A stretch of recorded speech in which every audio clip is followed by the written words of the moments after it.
ইতালির রোমে কনসার্টে অংশ নিতে গিয়ে অনাকাঙ্ক্ষিত বিতর্কে জড়িয়েছেন বাংলাদেশের জনপ্রিয় রকস্টার নগর বাউল জেমস ও তার সফরসঙ্গীরা।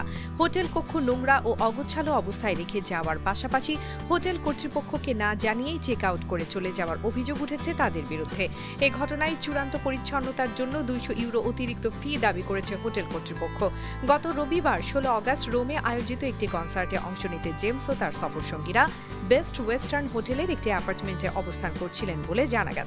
সামাজিক যোগাযোগ মাধ্যমে ছড়িয়ে পড়া একটি হোয়াটসঅ্যাপ চ্যাটের স্ক্রিনশটে দেখা যায় হোটেল কর্তৃপক্ষ আয়োজক প্রতিনিধি হোসাইন আহমেদ মোয়াজের কাছে ইতালীয় ভাষায় অ্যাপার্টমেন্টের কয়েকটি ছবি পাঠিয়ে অসন্তোষ প্রকাশ করেছে। ছবিগুলোতে কক্ষের মেঝেতে ব্যবহৃত পানির বোতল ও বিভিন্ন বর্জ্য, টেবিলে খাবারের উচ্ছিষ্ট ও নোংরা প্লেট এবং রান্নাঘরের সিঙ্কে অপরিষ্কার থালা বাসনের সঙ্গে ভাঙা কাঁচা ডিম পড়ে থাকতে দেখা যায়। হোটেল কর্তৃপক্ষের পাঠানো বার্তায় বলা হয়, অতিথিরা অ্যাপার্টমেন্ট ছেড়ে যাওয়ার পর কক্ষটির অবস্থা সন্তোষজনক ছিল না।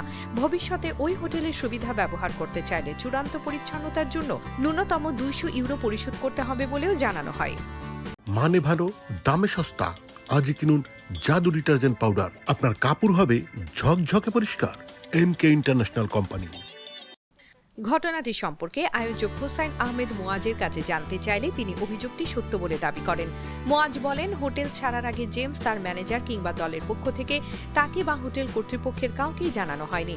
পরে হোটেল কর্তৃপক্ষ তাকে ডেকে নিয়ে কক্ষটির অবস্থা সম্পর্কে জানায় এবং অতিরিক্ত পরিচ্ছন্নতার জন্য 200 ইউরো দাবি করে।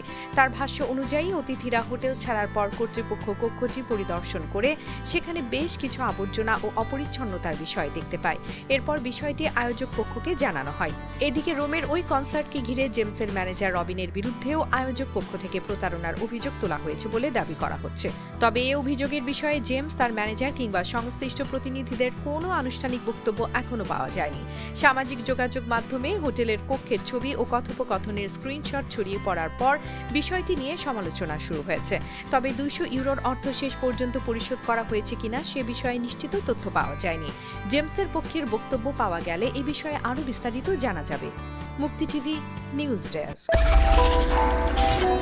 আপনারা দেখছেন আমেরিকা থেকে সম্প্রচারিত মুক্তি টিভি।